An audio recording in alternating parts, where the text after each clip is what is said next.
And you are live. Good evening. I'd like to call this meeting to order. It's 7 o'clock and we will begin with the Pledge of Allegiance.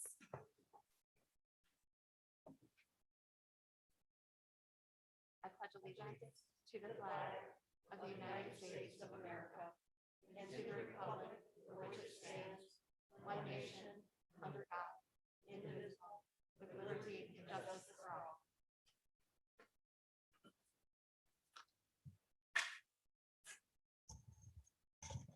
Good evening, everyone. Welcome to the public regular meeting of the Rochester Community Schools Board of Education. Welcome to those of you here in person and also to those watching at home on YouTube Live. As a reminder, this is a public meeting of the Board of Education. It is not a public hearing. We do have several ways, however, for the public to engage during our meeting. First, members of the public can make a request to be on our agenda. Tonight, 2 members of the public have made that request. There's a form on our website for those who are interested in the future, and those forms are due by noon Wednesday prior to the meeting. Second, at the end of the meeting, we do have time for public comments. To participate, please fill out a yellow card. The cards are over here on the table by the door. If you can fill those out with your name and information and also the topic that you wish to speak to, and you can just hand those cards to anyone at the end of the table, and we will call on you at the end of the meeting when it's time. When you're addressing the board, you will have 3 minutes to speak.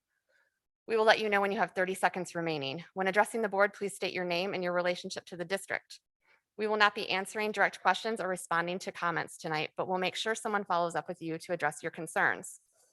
Additionally, I would like to read an excerpt from our Board of Education bylaws 0153, requiring individuals who wish to address the board to direct their comments to the entire board and not to individual board members, the superintendent, or other school district employees or members of the audience. It prohibits behavior that is intemperate, abusive, defamatory, or discourteous, or that otherwise interferes with the orderly conduct and timely completion of the board meeting. It also excludes from the meeting an individual who engages in conduct that constitutes a breach of peace. We ask that you please silence your phones. And once again, on behalf of my colleagues here, we're grateful to serve this community and we appreciate your support. First item on the agenda is roll call. Tonight we have Scott Muscat absent and Mike Zabit absent with notice. Next item on the agenda is Spotlight on Success. We have 2 spotlights tonight. Our first spotlight on success is teacher appreciation. I'll turn this over to Lori Grine, our Executive Director of Community Relations and Communications. Thank you, Madam President, Board of Education members. At this time, I would like to invite University Hills Principal Amy Grandy, McGregor Principal Dave Poncius, and RCS Virtual Campus Assistant Principal Brian Lindstrom to join me in this evening's presentation. Thank you, Lori. National Teacher Appreciation Week honors and celebrates the service our teachers, counselors, and ancillary staff who are truly everyday heroes. During this most challenging chapter in education, our teachers have remained steadfastly focused on our purpose, which is to safely educate our children. It hasn't always been easy. Throughout the past year, the historic public health scenarios have required patience, courage, strength, and resilience in order to adapt to the changing learning environments. But despite all the obstacles, our teachers have remained there, not only for our students, but for our community as well. Our teachers approach the situation with a growth mindset, trauma-informed lens, and kind, loving hearts so our students could find safety and comfort in school, wherever that happened to be at that time.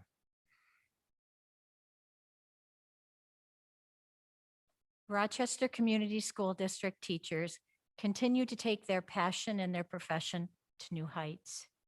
After having served within the district for more than 45 years, I can tell you that this work is really personal.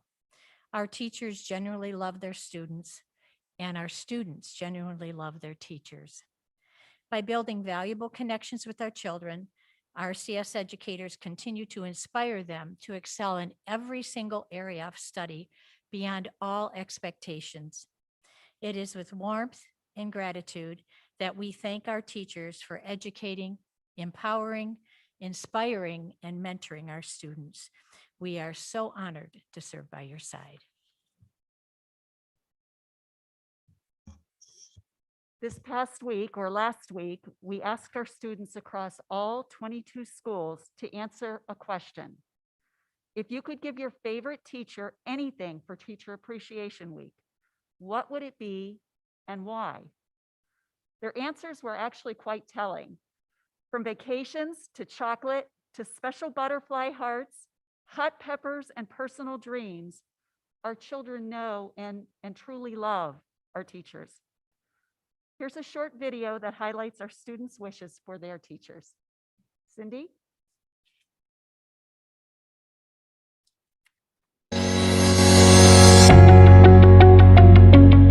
If you could give your favorite teacher anything for Teacher Appreciation Week, what would it be and why? I would give them a vacation because they work very hard and they need a break from us. Rochester has a lot of candy in post office, so I might give her chocolate. We chose unicorn because teachers are magical and they make us feel special. My teacher is Miss Matei, and I would make her a card for Teacher Appreciation Day because I think it would make her feel happy inside. I would wish for an all-expenses-paid trip for Mrs. Daddario to visit every Spanish-speaking country in the world because of her hard work and dedication towards teaching. I would give my favorite teacher the whole year off.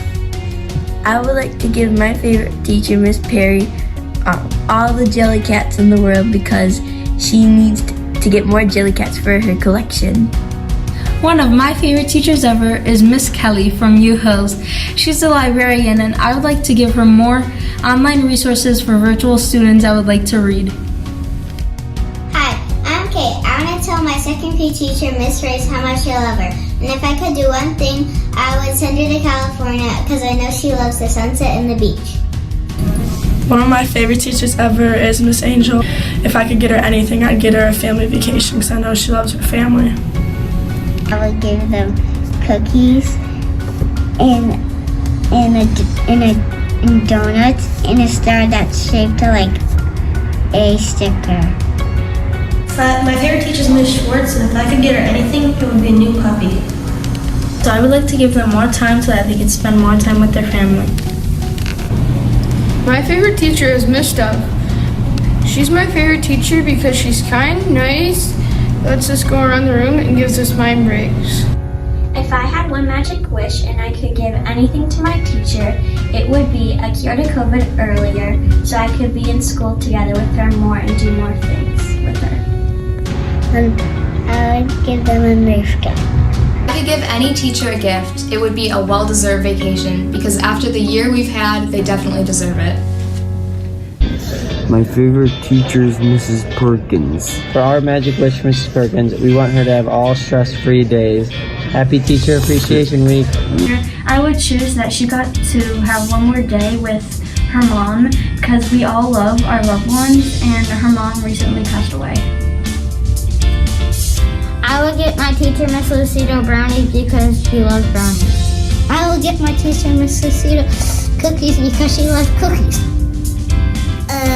It will be a chocolate egg and a special butterfly heart. Thank you for being the best teacher in the Shea Valley. A bag of never-ending chewable sprees, as well as never-ending toothpaste to keep the cavities in check. I would give him front row tickets to see Hamilton. My favorite teacher, Stephanie Smith, is always there for us. Always there for us every day. A trip to Disney World.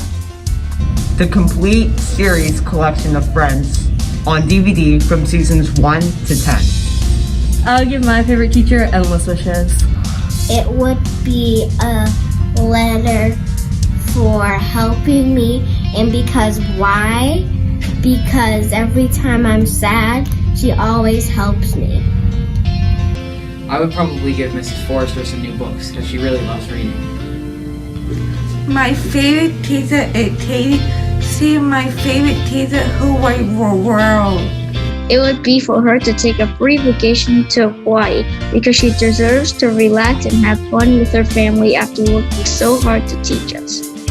I would give Frau Kromi like an all expenses paid trip to Germany for her and her whole family, and I wish her the best of luck with her new baby coming in the next weeks. I'll give my favorite teacher every kind of hot pepper you could give, the hottest ones, because I know he likes that stuff and likes to make a lot of different things. I would give my teachers a nice vacation. I'd wish that Mr. Thuma got to be an astronaut because he always said that he wanted to do it. I would give Miss Lockheed a ton of chocolate for her desk chocolate drawer so she can keep going and keep teaching all throughout the day. I would hope that students respect their teachers because teachers sure do respect them. I would give Miss Peck a bigger platform so she can spread her positivity to the U.S. I would give my mom free Starbucks for the rest of her life. We love you, teachers!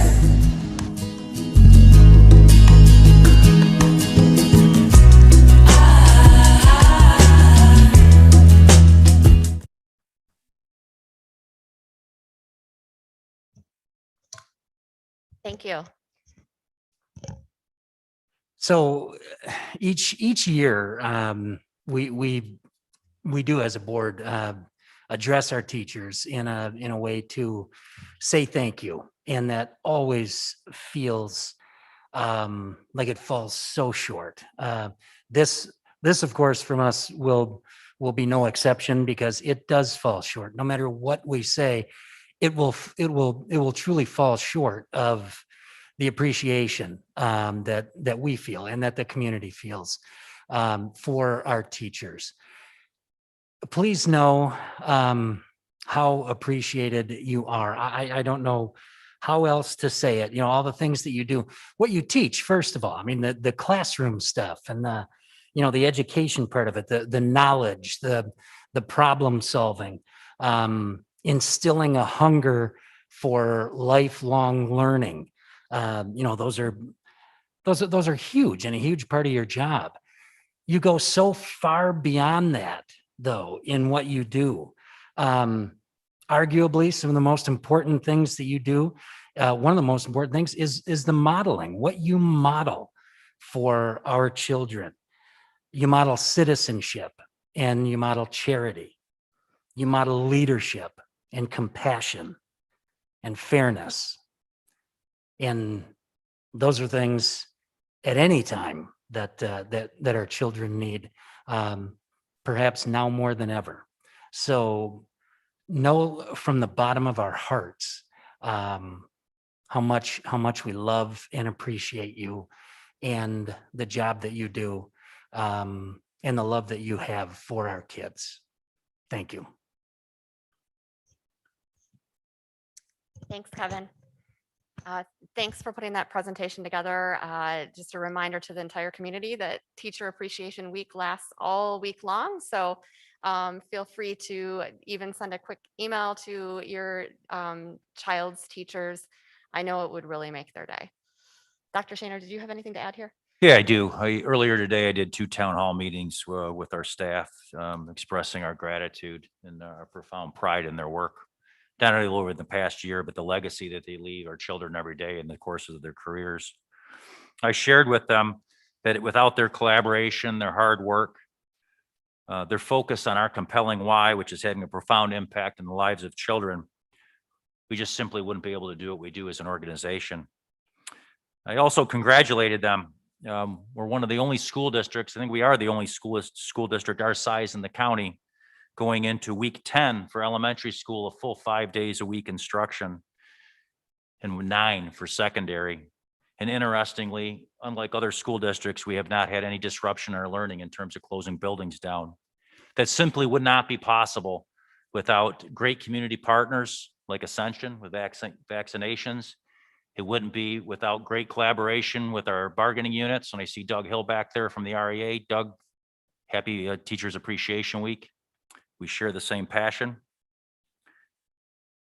And I really just wanted them to know that there's not enough gratitude for the punches they've had to roll with over the last year, and they've done it beyond any expectation that someone could have for them.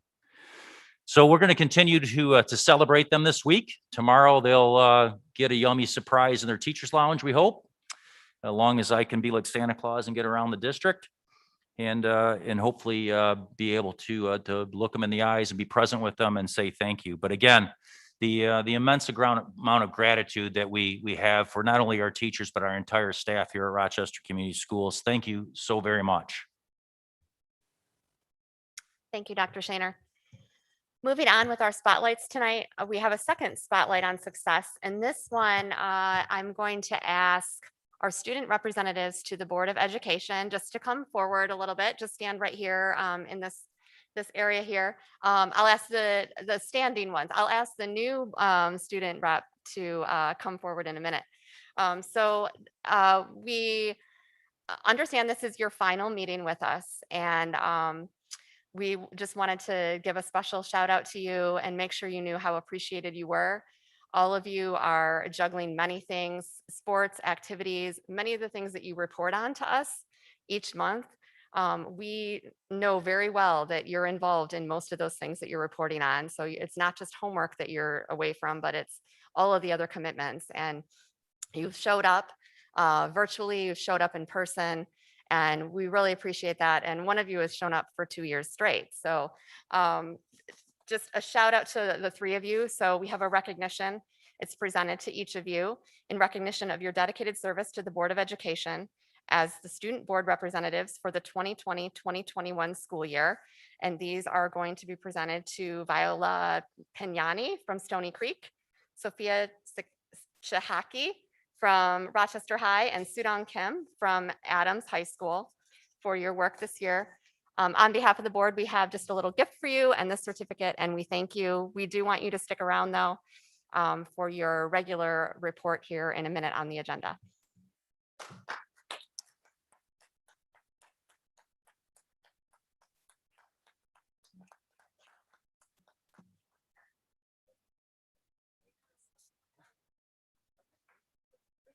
Oh my gosh, I tried. Thank you, guys. Thank you so much. Yeah, thank you. Thanks, guys.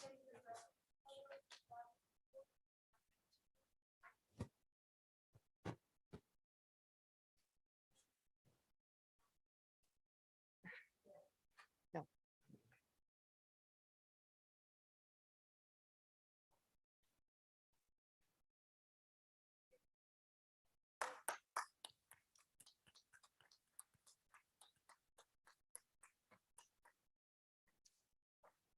All right, moving on with our agenda, communications. Item 4.1, Secretary of the Board of Education. Michelle, if you can tell us about any communications received.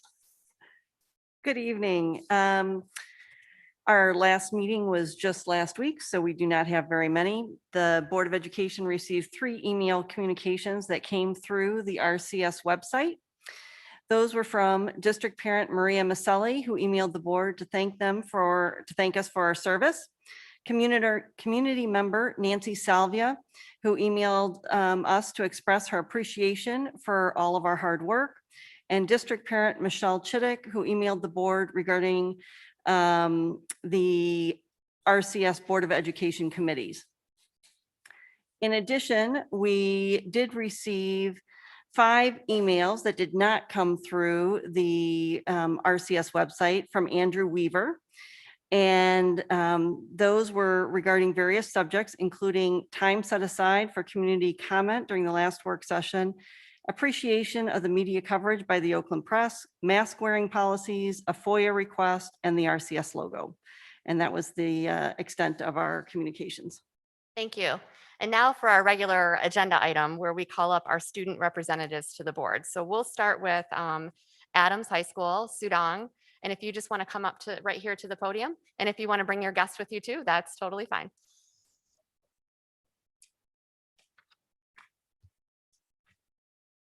Good evening, members of the board and members of the community. AP testing is underway in the district, and as such, we wish good luck to all students in the district-wide that are taking AP exams. The Highlander staff is excited to celebrate the class of 2021. On Wednesday, we will have the honors convocation at our stadium to celebrate our scholars of distinction and many other special awards. Over 65% of our senior class will be honored for their academic achievements. And I'd like to echo everything said earlier. This achievement could only have been possible by the endless grit, determination, and persevering love by our teachers. So thank you to all the teachers watching. On Monday, May 17th, we will have our seniors walk the halls one last time in their gowns as they are clapped out by underclassmen peers and Adams staff members. We will lead them out to the stadium where their parents or guardians and family will be waiting for them. On May 19th, our seniors will enjoy an outdoor prom at Palazzo Grand Hall in Shelby Township.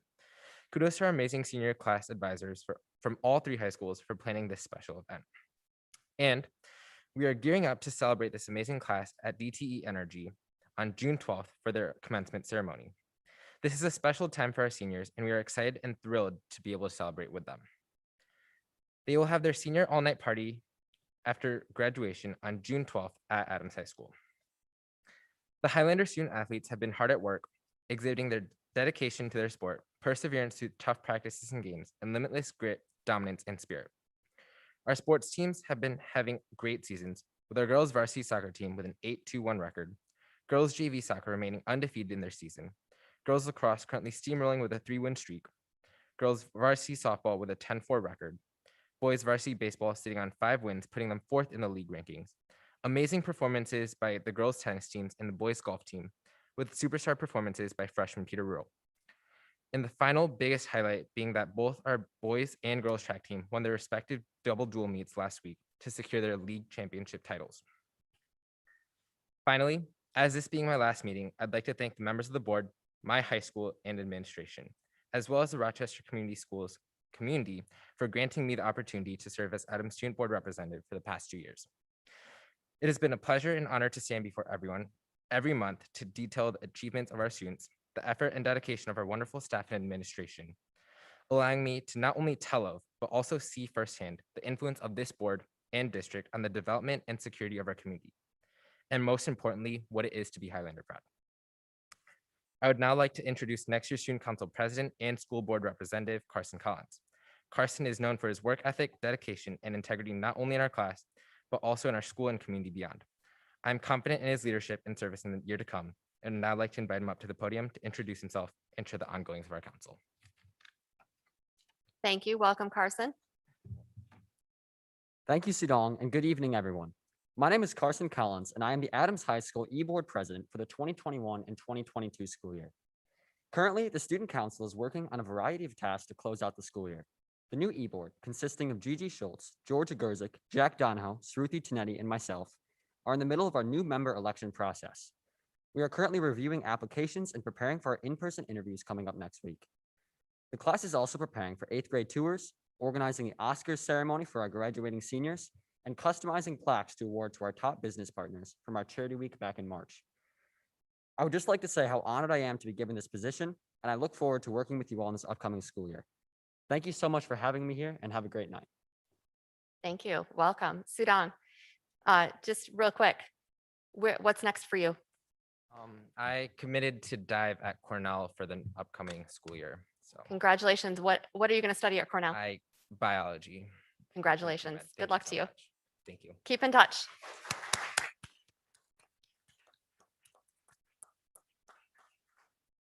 Next up, Rochester High School. Sophia, come on up and tell us what's going on at Rochester. Hello, and good evening to the Board of Education and all community members. First of all, I would like to thank Rochester High School and the Board of Education for giving me the opportunity this year to report on the amazing things RHS has accomplished, especially during a pandemic. It was a great experience and one I will definitely never forget. First, some student council members attended the virtual MASC-MAHS state conference, along with 5 state presenters at the conference. Rochester was also awarded the Award of Excellence, the MASC-MAHS Star School Award, and the Exceptional Service Project Award for our Charity Week.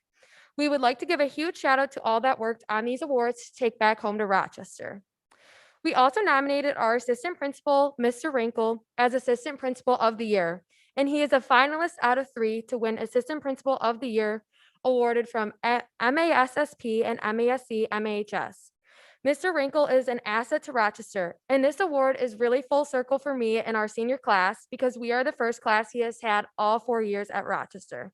Congratulations, Mr. Wrinkle, and good luck in the fall. We cannot wait to see the results. For everyone, this year has been tough, but especially for our teachers. This Teacher Appreciation Week, Rochester would like to give our teachers extra love. Our Student Council and Administration put together a week to appreciate teachers, including a full room of snacks and drinks, special cookies, along with cards and social media posts from our students.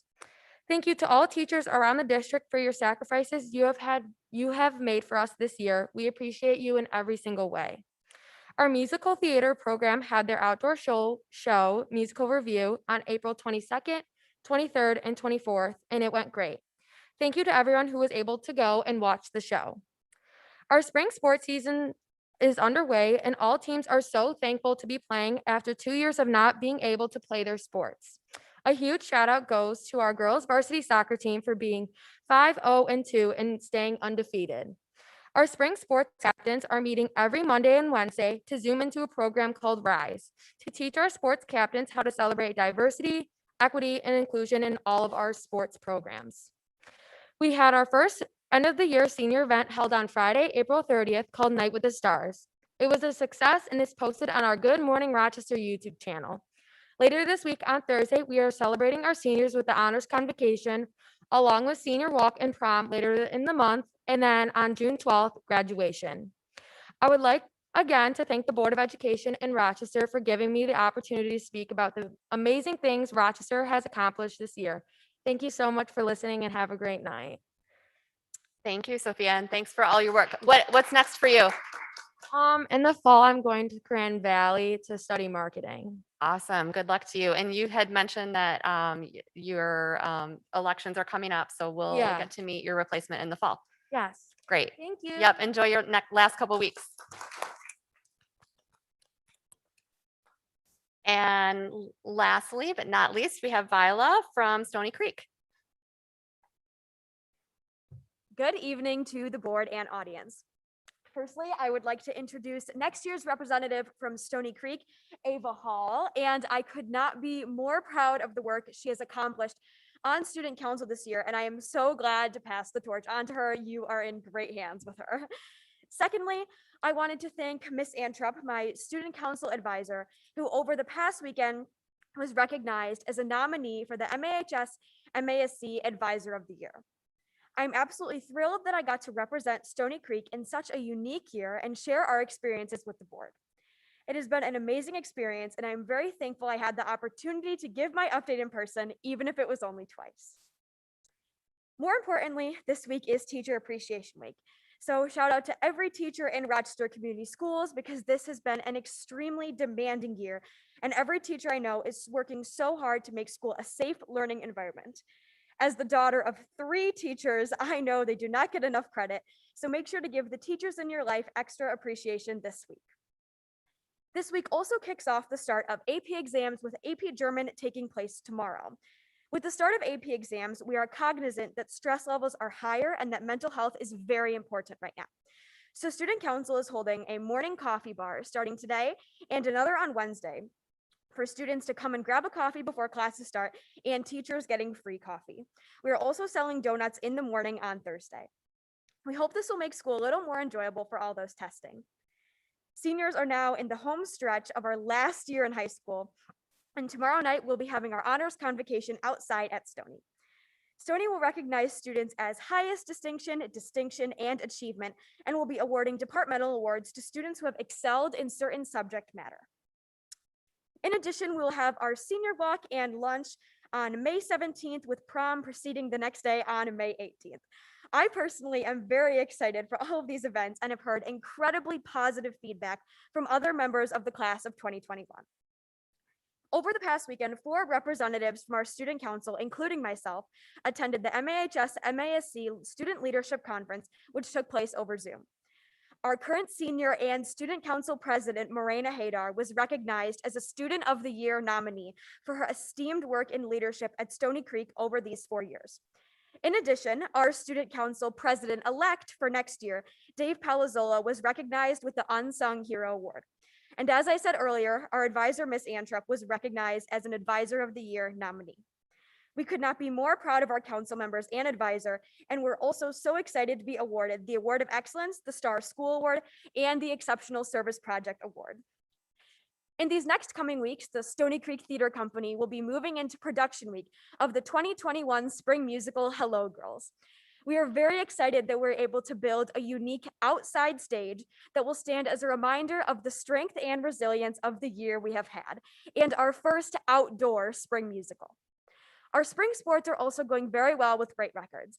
Our men's varsity lacrosse team is currently 8-1 and won against Chippewa Valley 19-5. And our women's lacrosse team also beat Flint 17-4 and Eisenhower 10-7.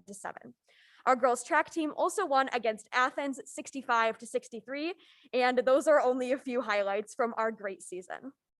I'm very happy to conclude my final board update, and I'm very thankful for the opportunity I had this year to give my updates to you all every month. Thank you very much. Thank you.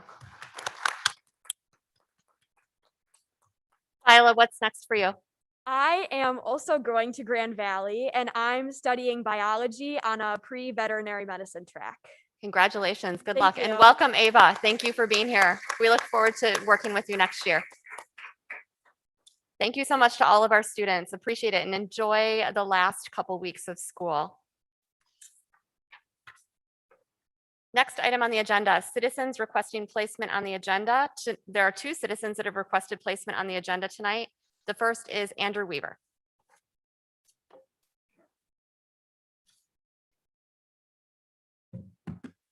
So once again, my name's Andrew Weaver. I have 2 sons at Brooklands.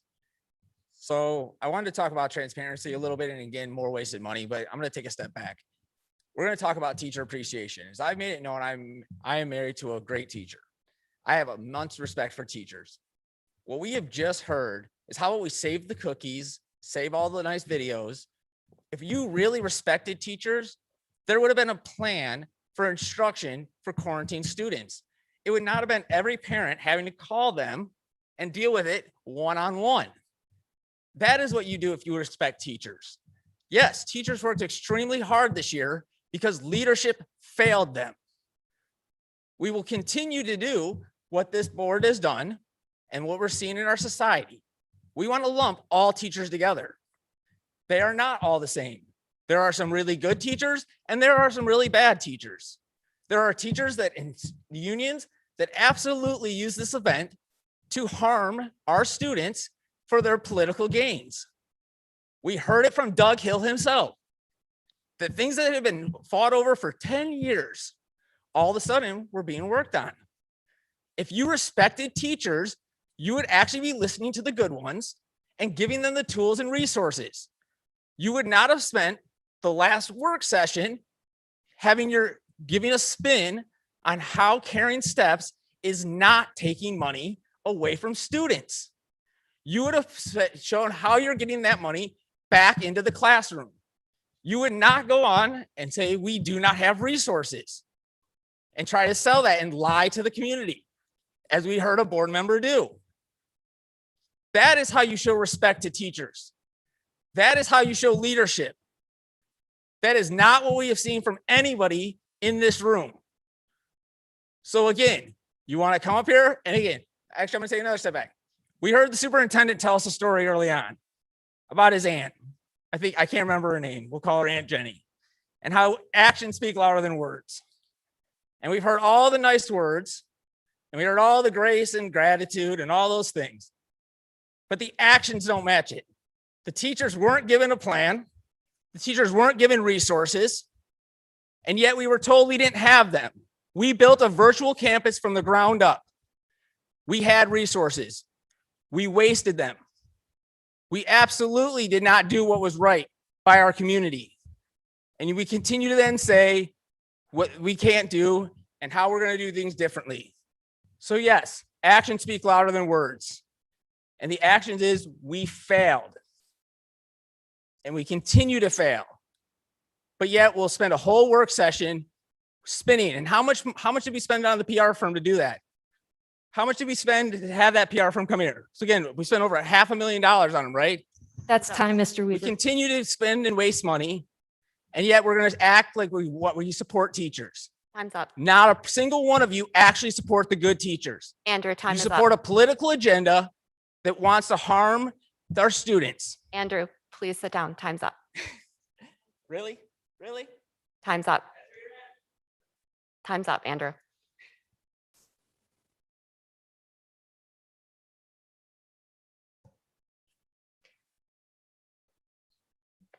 You need to put your mask on, please.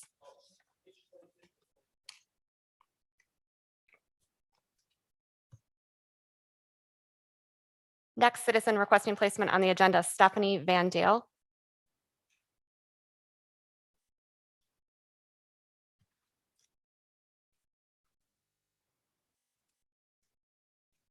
Could you remove the signs or?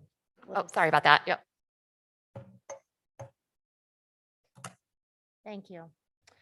My name is Stephanie Van Dale. I'm the mother of two ninth graders going to Stony Creek High School and one 7th grader going to Hart Middle School.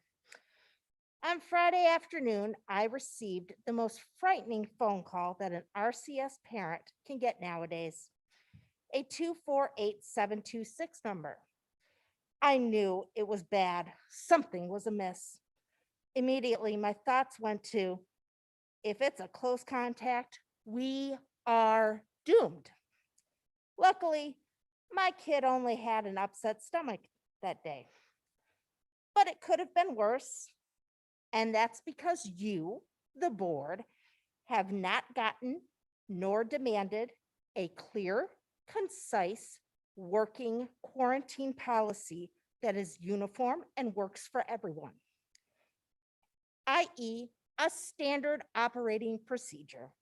Instead, all we have is some 3-sentence email that throws all the teachers under the bus. Of all the work they've done this year, you have added to their daily 1 to N list. And now teachers get to deal with missing kids, missing material, irate parents, and burned out everyone. Now, if we had live streaming of the class, which would allow each student to observe the class, take more ownership of learning, and not miss points in conversation that may end up being bonus questions on tests, then many of us parents wouldn't be filled with the dread every time a district number came up. Every single one of you board members should feel shame, real shame, for the way you currently have no real plan for quarantine children of our district. Pandemics do not last forever. You knew this would end at some point. It was your job to demand a plan for these kids in quarantine. Instead of contributing to make our district stronger, more resilient, and more attractive to other families, you chose to waste our general funds on a losing business venture and buildings that require loans and expensive upgrades. So go ahead and keep claiming that live streaming is too expensive after you voted to spend $2 million of general fund money and $3 million of loan on something that's unnecessary. By the way, you should have heard this at the last meeting, but your executive assistant chose to not provide any grace to my on-time application. Please wrap up, Stephanie. It was there at noon, according to the timestamp. Please wrap up. Email. You talk about kindness in unprecedented times, except when it comes to you, Stephanie, an elected your body. time is up. Hashtag recall RCS BOE.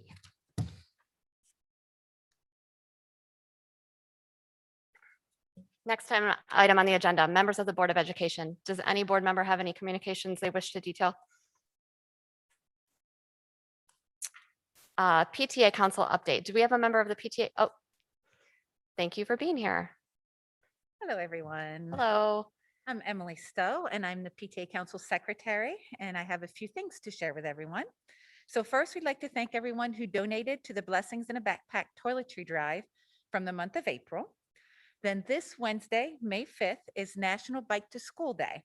So please be extra careful while driving, as we will have a lot of kids participating across the district and biking to all of our schools.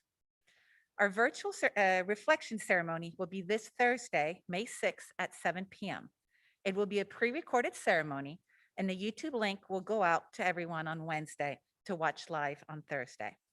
And we do have 3 students from our district who won an award at the national level, which is really exciting. So we would like to congratulate those 3 students, all their winners, and also any participant that did reflections this year. Now, the PTA Council is also working on a virtual health and wellness fair and will be available to all our 4th graders in the next 2 weeks. Starting May 17th, the PTA Council will be running a food drive to support the Lighthouse of Oakland County Food Pantry in Pontiac during the summer while school is out. The drive will run until May 28th, and a flyer will go out to all our PTA units and also to our community this week. As well, our yearly school supply collection drive will also start May 17th and run until the end of the school year. The Rochester Community PTA Council, Rochester Education Association, and RCS are partnering to host this collection drive and will support this year's summer learning program and the SAC summer activities. Then we also have an Authors in April that's coming up in May, right? So starting in May 24th and runs through May 28th. And there's quite a few activities that are going to be going on for Authors in April. One is a scavenger hunt that downtown will be from May 12th to May 16th. And the students can pick up their clue booklets from their media specialist or from the Rochester Hills Public Library. On May 24th is going to be the evening with the authors. It will be a meet and greet and author presentation for adults at the Rochester Community House. Ticket sales will go on tonight at 8 p.m. In-person tickets are going to be limited, so you may want to go get them tonight for those. And then with that, there's also going to be an auction this year, and the auction opens May 17th and runs through May 23rd. So it opens May 17th at 6 p.m. and finishes at May 23rd at 8 p.m. And we all know about auctions. They do quite well in the district. So, and finally, May 26th will be the book signing at the Rochester Hills Public Library. And then finally, basically the PTA Council would like to thank all of our teachers, the REA, the Board of Education, and RCS for your continued support and the positive collaboration that you have with the PTA. Thank you very much. Thank you, Emily. Thank you for your partnership. Appreciate it. Next item on our agenda is the consent agenda. All matters listed under the consent agenda are considered to be routine in nature by the Board of Education and will be acted upon by one motion. There will be no separate discussion of these items. If any member of the board or any citizen requests discussion of an item, that item will be removed from the consent agenda and will become the first item of business under the new business portion of the agenda. Item 5.1, current bills payable for April 1st through April 30th in the amount of $46,004,359.51. Item 5.2, Board of Education closed meeting minutes for March 8th, 2021. Item 5.3, Board of Education regular meeting minutes for March 8th, 2021. Item 5.4, Board of Education work session minutes for March 22nd, 2021. Item 5.5, Board of Education closed meeting minutes for April 12th, 2021. Item 5.6, Board of Education regular meeting minutes for April 12th, 2021. Would any board member like to remove an item for discussion? Would any audience member like to remove an item for discussion? I'll take a motion to approve the consent agenda. Moved by Barb, seconded by Kevin. All those in favor, please say aye. Aye. Aye. Opposed? That is a 5-0 vote. New business, item 6.1, extended COVID-19 learning plan recertification. This is an action item. Dr. Shaner. Thank you, Madam President. We'll share the participation rates. And as the board knows, this is a routine matter with our COVID plan and just a monthly recertification as required by the governor's return to learn law that was passed last August. Thank you. By law, school districts are required to report participation rates to the state, even when schools are not in session. Participation rates are determined on a Wednesday to Tuesday week. From March 31st through April 6th, the rate was 85.3%. Please note that this reporting includes a portion of the spring break where there is a report of zero participation. From April 7th through April 13th, 94%. April 14th through April 20th, 93%. April 21st through April 27th, 94.7%. And April 28th through May 3rd, currently the participation rate stands at 93.7. However, there is a day tomorrow that will count towards that, and that may increase that rate. Overall, participation rates for the entire month currently stand at 92.1%. Thank you. I'll take a motion to approve the extended COVID-19 learning plan recertification as presented. Moved by Kevin, seconded by Michelle. Discussion. Any questions or discussion on this? This is a routine approval required by the state. And do we have any idea for how many more months we might have to approve the plan? No, it'll be, we should know something when the next iteration of the budget comes out, whether it's extended or they let the law lapse in August, but we'll have to do it through the end of the school year. Okay. Any public discussion on this item? Seeing none, I'll take a vote to approve the extended COVID-19 learning plan recertification as presented. All those in favor say aye. Aye. Aye. Opposed? That's a 6-0 vote. Sorry, I'm sorry, 5-0 vote. Next item, a 6.2 Human Resources Report. This is an action item. Chief Human Resources Officer Beth Davis. Thank you, Madam President. This evening, we have 2 REA resignations at the end of the school year. Rita Marcos, ESL teacher at Brooklands Elementary. She's been with the district since November of 2012. James Stoof, design arts teacher at Adams High School. He's been with the district since 2019. We have 6 REA retirements at the end of the school year. Lorna Adams, special education program consultant. She's been with the district since August of 2005. Michael Jameson, counselor at Hart Middle School. He's been with the district since September of 1988. Deanna Knox, language arts teacher at Ruther Middle School. She's been with the district since August of 1996. Renee Lane, math teacher at Hart Middle School. She's been with the district since September of 1989. Kristen Newer, occupational therapist, has been with the district since August of 1999. And Denise Reed, kindergarten teacher at Hamlin Elementary. She's been with the district since September of 1987. We have 1 RAA retirement. Teresa Simonetti, principal at Brooklands Elementary, submitted her letter of resignation or retirement effective at the end of the school year. And Ms. Simonetti has been with the district since August of 1998. And we have 2 administrative resignations. Jason Steinbrink, facilities manager. He has been with the district since September of 2018. And Tingri Sun, accountant, submitted her letter of resignation effective May 4th, and she has been with the district since October of 2017. Thank you. Thank you. I'll take a motion to approve the Human Resources Report as presented, moved by Michelle, seconded by Barb. Discussion. Any public comment on this item? Seeing no discussion, I'll just say congratulations to all the retirees. I'll take a vote to approve the Human Resources Report as presented. All those in favor say aye. Aye. Aye. That is a 5-0 vote. Next item, 6.3, Oakland Schools Budget. This is an action item. Matt McDaniel. Thank you, Madam President. Section 624 of the revised school code requires the intermediate school board to annually submit its proposed general education fund budget to the Board of Education of each constituent school district for review. The local school district Board of Education is required to adopt a resolution by June 1st each year expressing its support or disapproval of the proposed budget. On April 27th, 2021, Oakland Schools held a meeting for delegates from local school district boards of education to present the proposed budgets. Representatives from Oakland Schools also presented the proposed budgets at the April 23rd, 2021 meeting of the Oakland County School Business Officials.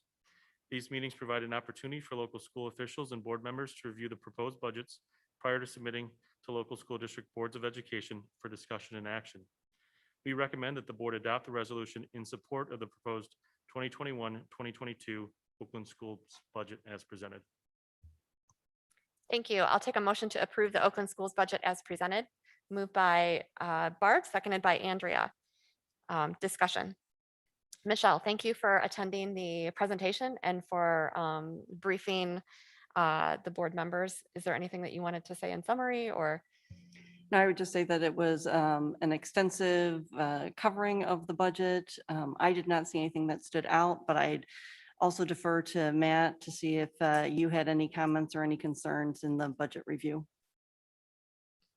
Yeah, no concerns for me. Dr. Shaner, did you have? No, I had no concerns. Thank you. All right. Any other questions or comments from my board colleagues? Any public comment on this issue? Seeing none, I'll take a motion to approve the Oakland Schools budget as presented.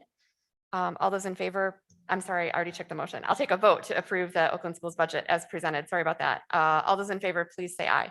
Aye. Aye. That is a 5-0 vote. Next item 6.4, general fund bid awards. This is also an action item. Matt. Thank you. Tonight, there is one general fund bid award being presented for approval.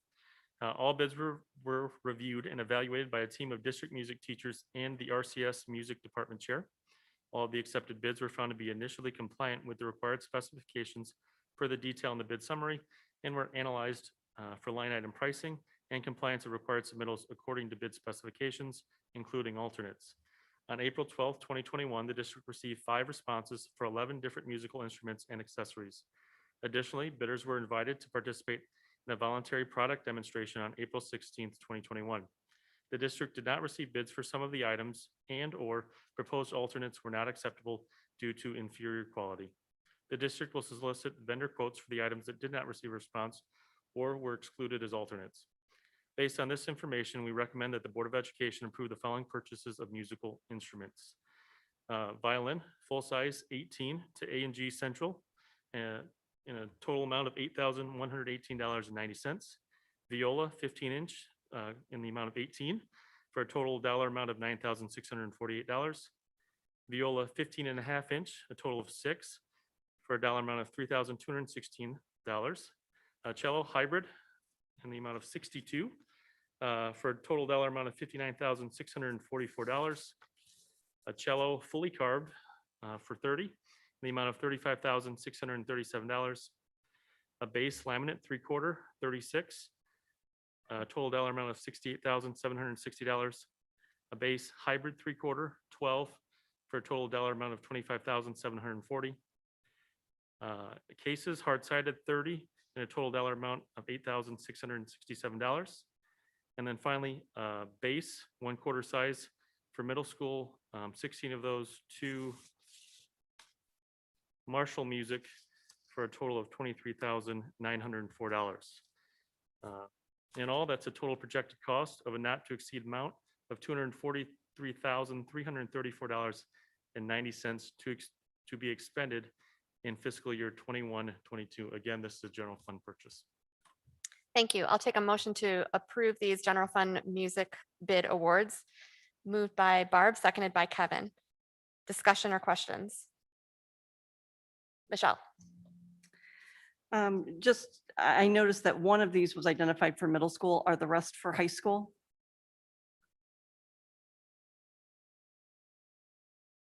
Yes. I also know that in our kind of our annual budget report, we had forecast that the expense for this would be significantly less, I think around 165,000 maybe.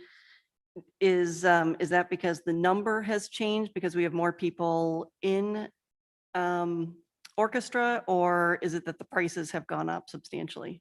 Yeah, I'm not sure if the numbers have changed. I'm not sure if Carrie would know that. I do know that in talking to the team that these vendors were chosen because of the quality and life of the instruments. There were several bidders that came in much lower, but the expected life of those instruments based on the quality were for a shorter time period. And I'm assuming that since you have proposed this and the funding is for against next year's budget, correct? That we see no problem in being able to afford this along with the rest of our budget. Correct. This is part of the orchestra program as it advances from the middle schools into the high schools. This is a purchase that will need to continue that program. And one last question, we only have 30 cases. Is that because everything else includes a case except for the cellos? That is a good question, Michelle. I don't know that I have that answer. I can find out for you. But I would. Because obviously we would want to, Cellos, as you mentioned, yes. we would want to protect all the instruments, right? So. Yeah, so some of those instruments, the larger ones, end up being in school, and we actually bought special racks for them in the past. So a lot of those instruments are school-based instruments. So I don't know that they actually go in cases, but we can get Aaron Holden, hold Aaron Holden, get you a more specific answer on that. Okay, thanks. Our orchestra program is it 3 years old? Is this? Next is year this will be the first year that's of high school. Of high school, Pretty- okay. Yeah, pretty exciting stuff. Actually. Yeah, it would be great to have Mrs. Holden or someone from the program at some point, maybe early next year, come and just talk to us about, I'm interested in finding out about the interest and, where they project the program going, that kind of thing, for the music programs in general, but specific to this, that'd be great. Any other questions or comments from board members? Any public comment on this issue? Seeing none, I'll take a vote. All those in favor of the general fund bid awards, please say aye. Aye. That is a 5-0 vote. Item 6.5, construction bid awards. This is another action item, Matt. All right, tonight we have one construction bid award for your approval. Again, all bids were reviewed and evaluated by the district's construction manager and the director of capital projects. All of the accepted bids were found to be initially compliant with the required specifications per the detail in the bid summary.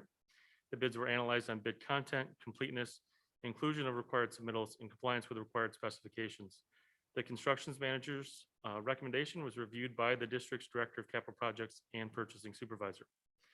On April 27th, 2021, the district received 8 responses for 2 categories of construction trade for the Facility Operations Center compressed air system project, per the attached bid summary by category. The source of funding is a sinking fund. Based on this information, we recommend that the Board of Education award the following contracts. Category A, plumbing to SE Kalchik Mechanical Incorporated in the amount of $64,510. And category B, electrical to Electrics Industrial Solutions in the amount of $6,420. For a contract sum of $70,930, we recommend that the Board of Education approve the allowances and construction manager fees as detailed in the attached analysis in the amount of $37,846 for a total current project costs in the amount of $108,776. Thank you. I'll take a motion to approve the construction bid awards as presented. Moved by Andrea, seconded by Barb. Discussion or questions from the board? Any public comment or on this issue? Seeing none, I'll take a motion to approve this item. All those in favor, please say aye. Aye. Aye. That is a 5-0 vote.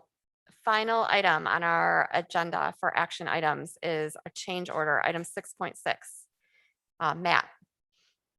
As you know, change orders are an inevitable part of construction and can be issued for a variety of reasons. Unexpected site conditions can require additional work, and scope revisions and design plans are common reasons for change orders. Some change orders result in savings, actual costs were less than projected, and conversely, some change orders result in additional costs. Tonight, we have 2 increases. The increase in cost for the RHS auxiliary gym flooring project is a result of the district requesting a delay in the project start date. It was necessary to delay the start of the project in order to give the architect and engineers time to analyze the source of the continued water infiltration and the construction manager time to install additional drainage. The cost of flooring materials increased during the time of the delay, and the vendor agreed to split the additional cost with the district. The source of funding for this project is the sinking fund. The increase in cost for the safety netting, softball, and baseball fields project is due to extending the netting further along the first baseline at Rochester, Adams, and Stony Creek High Schools to ensure there is adequate protection for spectators, including the bleachers along the first baseline at Stony Creek. The source of funding for this project is the Bond Capital Projects Fund. We recommend the approval of the change orders on the projects as detailed in the board documents, which result in a net increase in the amount of $24,659.08. Thank you. I'll take a motion to approve the change orders as presented. Moved by Barb, seconded by Michelle. board member questions or discussion? I actually had a question. Go ahead. Regarding the safety netting of the softball and the baseball fields. That's a pretty significant change in terms of cost. When it was originally bid out, was the measuring done to, take in that additional area to cover, or why was that change made later and not sooner? Yeah, the largest increase for that change order is that we had not planned for as much netting on the first base side at Stony Creek High School. In the board packet, there are some drawings that will show you where the netting was increased. But the majority of that So is related to there's Stony two reasons for the netting at Stony Creek High School. First of all, it's a very tight space back there. And over the years, the neighbors have none been too happy with the foul balls, and the balls going into the yard. So we tried to extend the netting and protect the neighbors' houses the best we could. Okay. Very tight space for two ball diamonds. I think that the neighborhood backs up right to that area. So I think it's a smart change to make as far as safety for the homes there. Any other questions or comments? Just one. Andrea? For the gym flooring, the vendor split the cost of the additional. So it would have been double that. That's correct. Okay, thanks. Any public comment on these change orders? Seeing none, I'll take a vote. All those in favor, please say aye. Aye. Aye. Aye. That's 5-0 vote. Additional business, citizens present at the meeting. Any citizen who wishes to comment can fill out a yellow card and I will read these in the order that I received them. If you can please, when you come to the podium, state your name and your relationship to the district. And please keep your comments to 3 minutes. I'll remind you when you have 30 seconds. If you have a card, you can just go ahead and hand it in on one of the edges.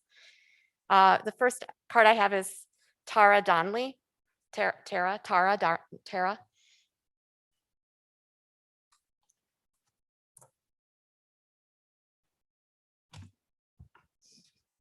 Good evening. My name is Tara Donnelly, and I'm a parent in Rochester. So tonight I am here to try and understand why RCS spent bond money on a peripheral endeavor like carrying steps before making, not Karen steps, carrying steps before meeting the basic needs of our core K through 12 facilities. In 2015, we approved the $180 million bond, and out of that bond, $2.1 million were earmarked for critical needs at Longmeadow. Critical needs were defined by the 2015 RCS Summary of Work as issues that had to be addressed within 1 to 3 years of identification. A roof replacement was identified as a critical need for Longmeadow in 2015, but by 2018, the renovation budget for Longmeadow dropped. It dropped from $2.1 million to $996,000. In the same year, RCS bought Caring Steps with $2.9 million from our general fund and renovated it a few months later with $2.34 million of the 2015 bond money. The optics here are that RCS took bond money away from Longmeadow and gave it to Caring Steps. Longmeadow did not get a new roof in 2018. In fact, Longmeadow's roof deteriorated so much that by the fall of 2019, they were lining the halls with buckets to catch rainwater anytime there was a storm. So here we are now in 2021, and RCS is finally addressing this critical need at Longmeadow. I'm really not sure if RCS is replacing Longmeadow's roof or just patching it up, but I am happy that something is finally being done. It's just a shame that it took 6 years to get here. So this all goes back to district priorities. Teachers and students in our K through 12 classrooms should be our #1 priority. So I really don't understand why RCS chose to spend the $2.34 million to renovate Caring Steps in 2018 instead of spending the earmarked bond money to replace the roof at Longmeadow. Please, I implore you, start directing your time and our budget to core issues in the K through 12 classrooms instead of investing in peripheral endeavors like Caring Steps. Thank you for your time and your attention tonight.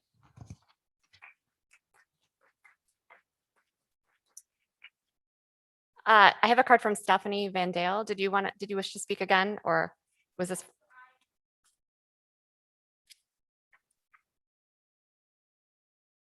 Again, this is Stephanie Van Dale, and I have twins at Stony Creek High School and a singleton at 7th grade at Hart Middle School. And I'm just gonna kind of lay it out there for you guys. I think Caring Steps should be entirely dismantled for cost and practicality. I mean, at the last meeting, if you can't staff it and you can't keep a low turnover, then you have no business being in that sector of service. Thank you. Deanna Harless.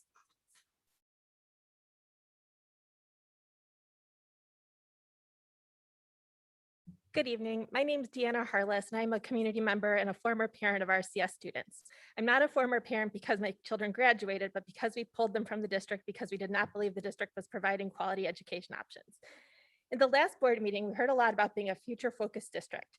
I want to say that you can't focus on the future when you're unable to make decisions in the present. Parents have been asking for a plan for quarantine students since last August, and there's still not one. Some administrators have told parents to ask your children's teacher to live stream, where some teachers were live streaming and were told by their administration to stop. When we were hybrid, parents asked what was the plan in case of snow days. The district never came up with a plan for that.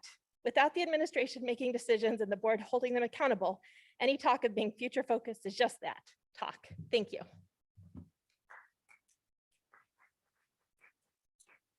Lori Madigan.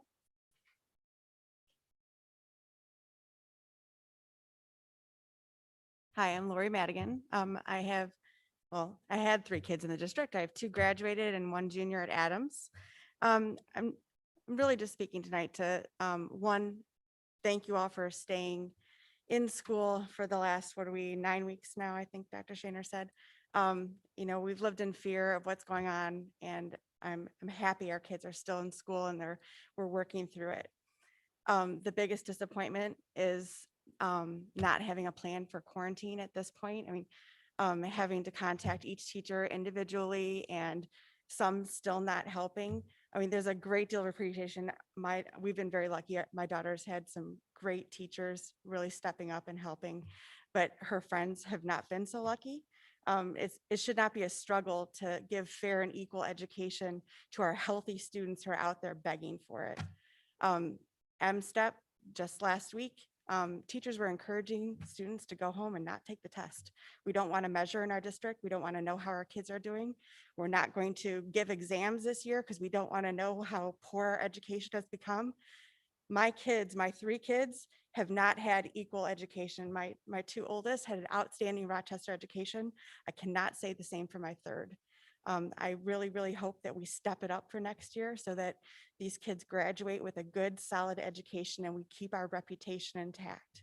I'm highly opposed to the money being spent on Caring Steps. That general fund money belongs back to the schools. Give our teachers the respect they deserve. Give them the money they need and the tools they need to do the right job for our kids. Thank you.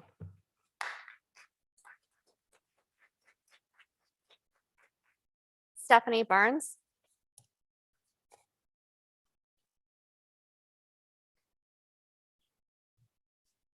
Hi, my name is Stephanie Barnes, and I have 3 children.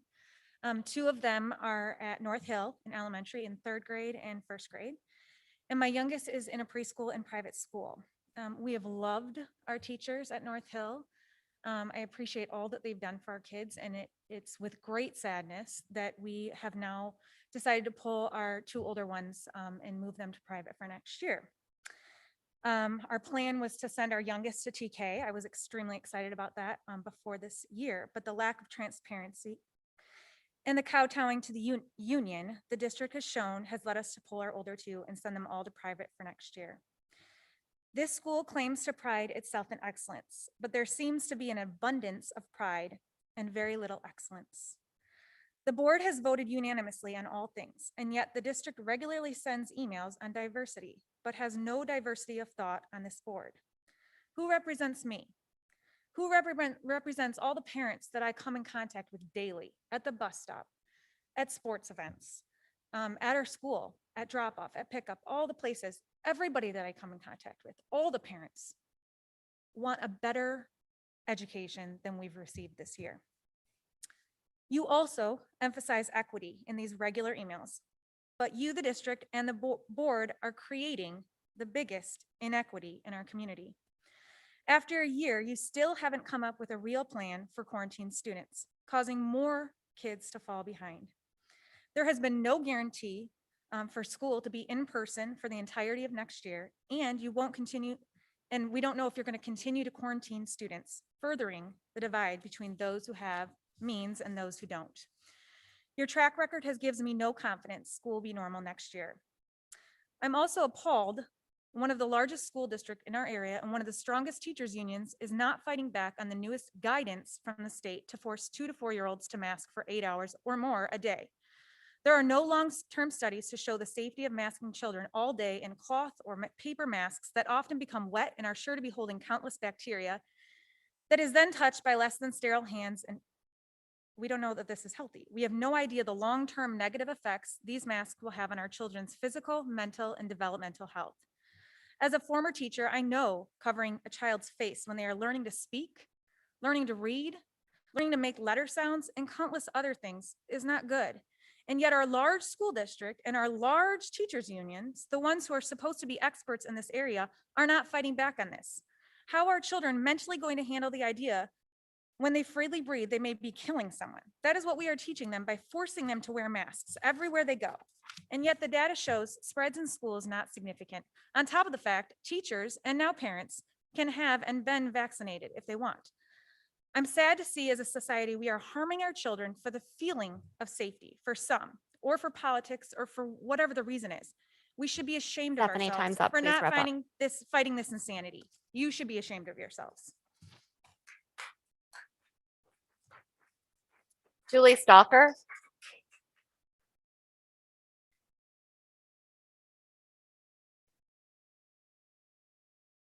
Hello, I'm Julie Stalker.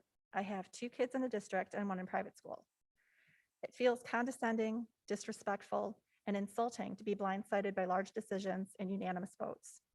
I'd like to hear differing opinions from you that are indicative of the diverse community that you're supposed to represent, and see more diverse options considered before a decision is made. The community was blindsided when you voted to purchase a new administration building. I was at home because I have a high-risk child.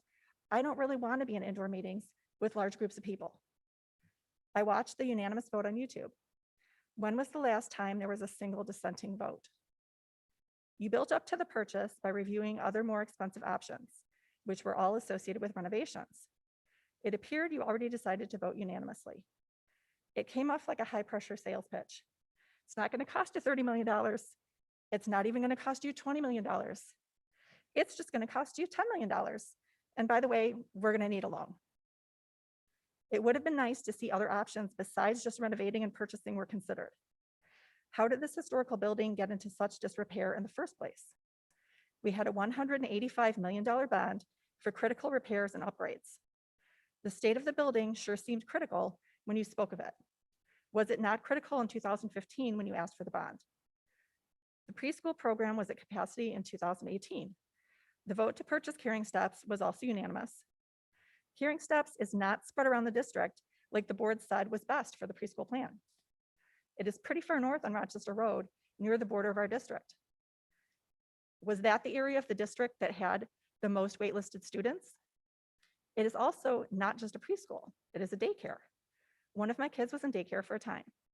In addition to cleanliness, curriculum, and other factors, location was important. Who is picking up or dropping off? Where are we driving to or from work? When my oldest was ready, we chose a RCS preschool near our home, where my daughter attended a few days a week for a few hours a day. Most of the families were single income families, including mine at the time. Is this the population you wanted to serve? Because they aren't likely to drive very far for a couple hours, 2 to 3 times a week. Watching meetings where you rubber stamp everything does not make us feel represented or heard. Your failure to create a viable solution for students at the beginning of this year created what I call the parent wars. We don't always agree. One parent reached out to me and some others to better understand our perspective. Andrew Weaver and I had never met until tonight but now he advocates for families like mine, as well as his. We have different opinions and we found common ground. There are still many areas where we disagree. If we can respectfully listen to diverse opinions, so can you.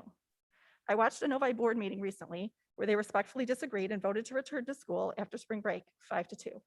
I'd like to see diversity and opinions and ideas from the school board. You've put in many long hours for our kids this year, which I appreciate.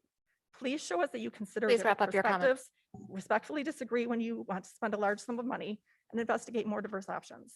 I'd prefer to comment on more important topics like reading, but I'd like to feel heard. Thank you.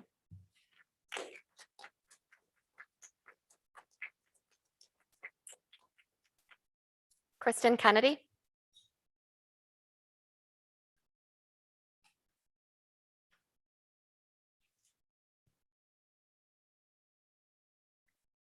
Good evening. My name is Kristen Kennedy and I live in the district. My children no longer go to school in the district. I sent them to private school this year. I was going to comment on other things this evening before I came here, but the last minute I received the latest article in the Detroit News, and I'd like to share it with everybody.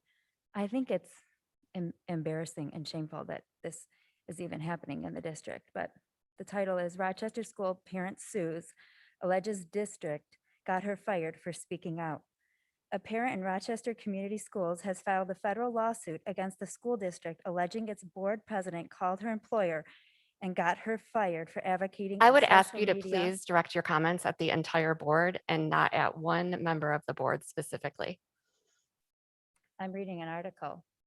I'm asking you to Not- please do it's that. It's just stating the facts. I'm not directing it at anybody. I'm reading something. For advocating on social media for schools to reopen amid the COVID-19 pandemic.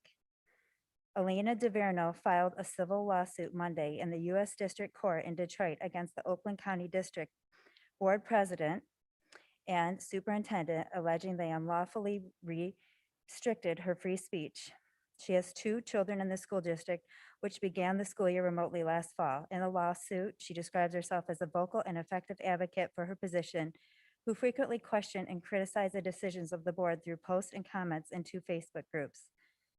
RCS Parents for In-Person Education and Conservative Parents for Rochester. DeVerno says in the lawsuit that in a post on one of her Facebook group pages, she asked for video testimonials from parents and students expressing the hardships they've endured without the availability of in-person school.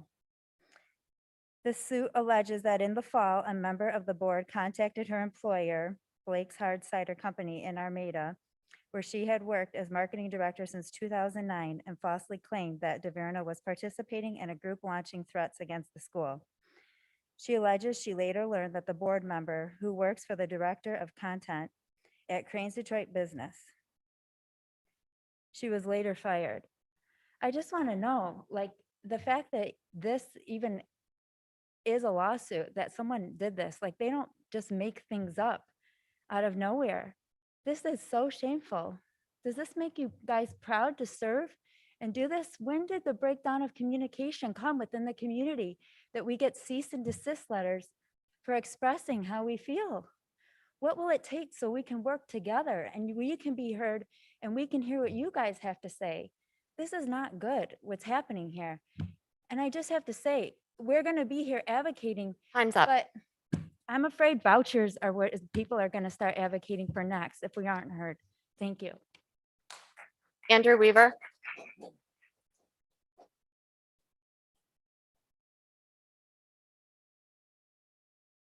All right, so 332. 332. That's the number of days it's been since there's been the last survey. And that survey wasn't very good to begin with. It was not of everyone. It was a phone survey. And we've gone 332 days. The superintendent said in December that that's not a good time to do surveys, but we'll do one.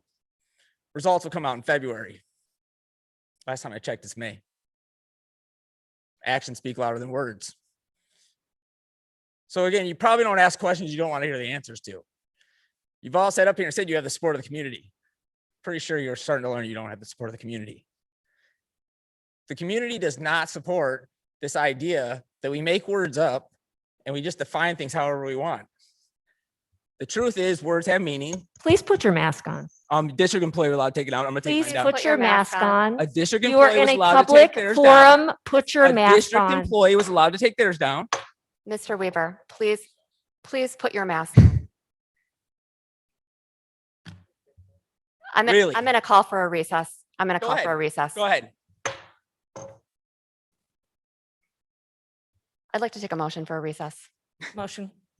Moved by Barb, seconded by Kevin. All those in favor? Aye. Aye.